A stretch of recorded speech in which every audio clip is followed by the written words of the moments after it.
साहब, ये आप लोगों ने अपने ईगो के घोड़े से उतरने का फैसला कर लिया है, आपने सिस्टम में रहने का फैसला कर लिया है। अब आप तमाम, क्योंकि जाहिर बात है इन्हीं चीफ जस्टिस को आप मानते नहीं थे, आप कहते थे मंसूर अली शाह साहब को चीफ जस्टिस होना चाहिए।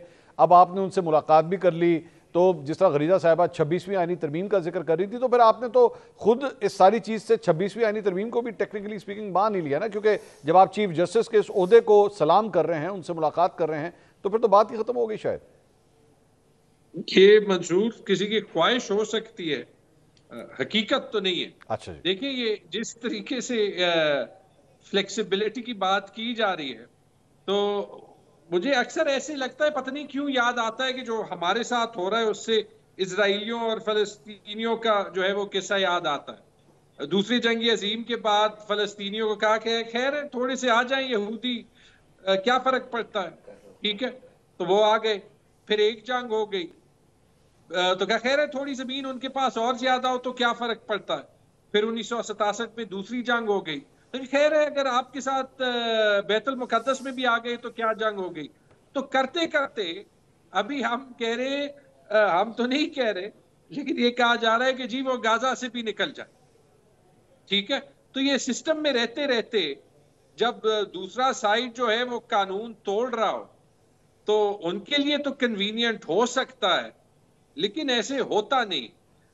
याया अफरीदी साहब को एक्चुअली ये फैसला जरूर करना पड़ेगा कि उन्होंने तारीख में कैसे याद होना, कि वो सिस्टम में रहे लेकिन पाकिस्तान के आईन के साथ उन्होंने अपनी ड्यूटी निभाई या नहीं।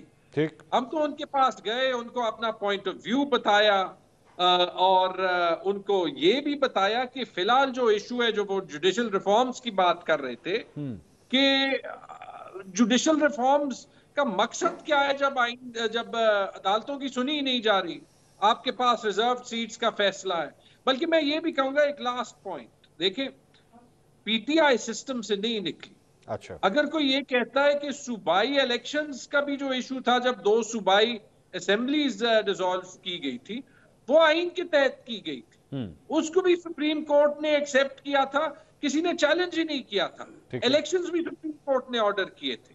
आप ये कह सकते हैं कि किसी को वो डिसीजन पसंद हो या ना पसंद हो, लेकिन वो सिस्टम के अंदर था। और पाकिस्तान में जो कुव्वतें हैं जो ये नहीं समझती कि एक वफाक में जो है वो एक हिस्से में एक वक्त इलेक्शन हो सकता है, दूसरे हिस्से में दूसरे वक्त हो सकता है, उन्होंने सिस्टम से बाहर जाके झगड़ा साहब माजरत के साथ सर, मैं I want to share this history with you. आपकी जमात ने मौजूदा आर्मी चीफ के मुतबादिल आर्मी चीफ का भी आपने इंतजाम किया, आपने जनरल बाजवा से एतराज किया, जनरल बाजवा को एक्सटेंशन ऑफर की।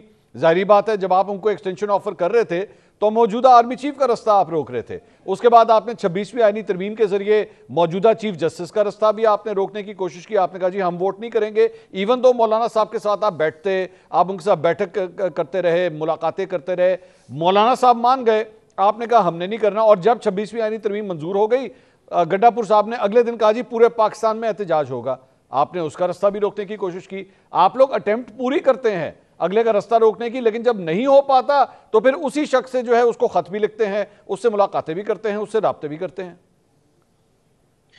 मंसूर, पहली बात जो 26वीं आईनी तरमीम की है, देखिए वही साबित कर देता है कि इस टाइप के जो किस्से होते हैं उनमें हकीकत कितनी होती है। 26वीं आईनी तरमीम के अगेंस्ट लड़ना पाकिस्तान में मेरे ख्याल में हर किसी पे फर्ज है। अब वो है, हम अंडर प्रोटेस्ट जो है वो उसके नीचे काम कर रहे हैं, सिस्टम के अंदर ही रह रहे हैं ना। ठीक। दैट डजंट मीन कि हमें